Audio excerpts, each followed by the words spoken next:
freely. But today, access is increasingly restricted. Just 1% of beach space is free and accessible for those to use. Accessing the hotel or the amenities, just the beach with the pass. So is Jamaica for Jamaicans or is Jamaica for the Canadians and the Americans and the Europeans? Who is Jamaica for? Fences all the way from the land, all the way into the water. From walls in the ocean to legal loopholes, Jamaica's battle for beach access has become a fight between local communities and powerful interests over who gets to enjoy the island's coastline. A group of friends tried to access the Blue Lagoon very early in the morning, and they were greeted by police with guns. And after recent hurricanes reshape parts of Jamaica's coastline, campaigners say pressure on coastal communities is only growing. You can't say you're a fisherman if you don't have a beach. The beaches aren't just recreation, they are identity, history, and livelihood. The government decides who gets to the beach, and the government doesn't look after the people properly. It looks after big business, overseas hotel owners, and private individuals. We head to beaches across the island to hear different perspectives. This conversation about free beaches, I think it's kind of old. So the people have to rise up and defend what is their own. And talk to the people using their platform to make a difference. It's very simple. It's just like Daddy's song. it's like one love, one beach. This is Jamaica's fight to reclaim its beaches. We've been investigating beach access in Jamaica for around a year. Long before recent hurricanes brought fresh attention to the coastline, campaigners were warning that public beaches were disappearing. And one place kept on coming up in conversation: Bob Marley Beach. Bob Marley Beach sits in Bull Bay on Jamaica's southeast coast. For generations, local families have gathered here.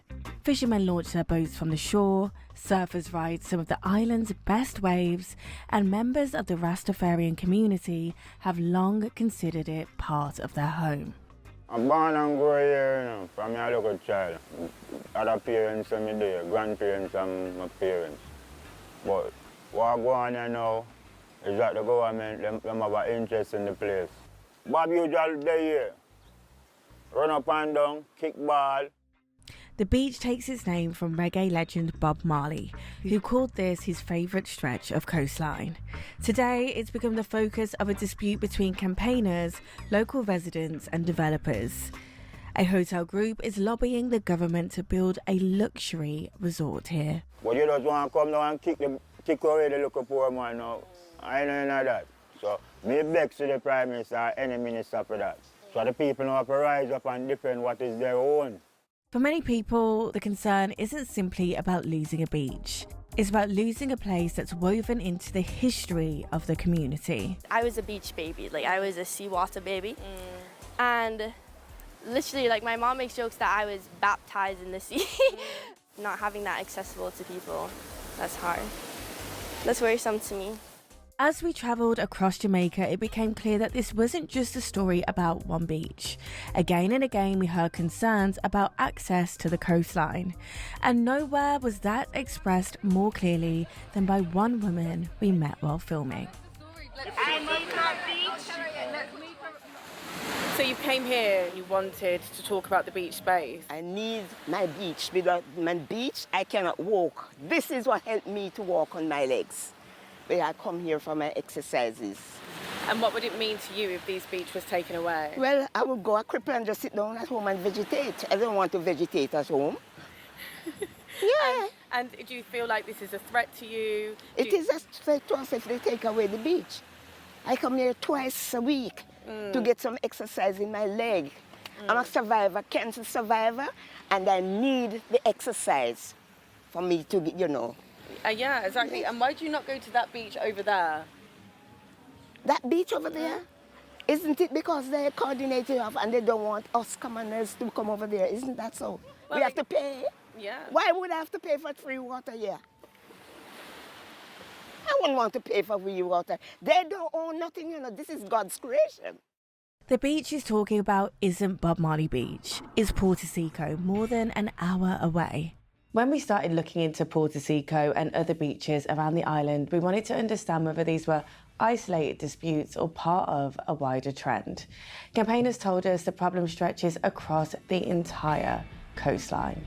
According to campaigners, only a small percentage of Jamaica's coastline remains freely accessible to the public. Many beaches are attached to hotels, private developments, or attachments that charge entry fees. And while the law says people should be able to access the foreshore, campaigners claim reality on the ground often looks different. This morning, 5 policemen and one with a big old rifle. what did they say? They said we cannot come and swim here. We, the people, only have access to 2.8 miles, right, of the coastline, is beaches that are accessible to the public. So that is Grenada, that their people can access their beaches freely. It really paints the picture of, landlessness. So how did Jamaica get here? To understand that, we head to Montego Bay, the heart of the country's tourism industry. Tourism is one of Jamaica's biggest industries. Every year, millions of visitors come to the island's beaches, generating billions of dollars for the economy. But roughly 1/3 to 1/2 of tourism spending is often estimated to leave the island. And campaigners say development has come at a cost. So you're from the local area? Yes, I'm actually from the White House community down the road from here. What is going on with this beach? Sanders want to take it over, and we're trying our very best to keep it for the 3 communities around here to have access to use it.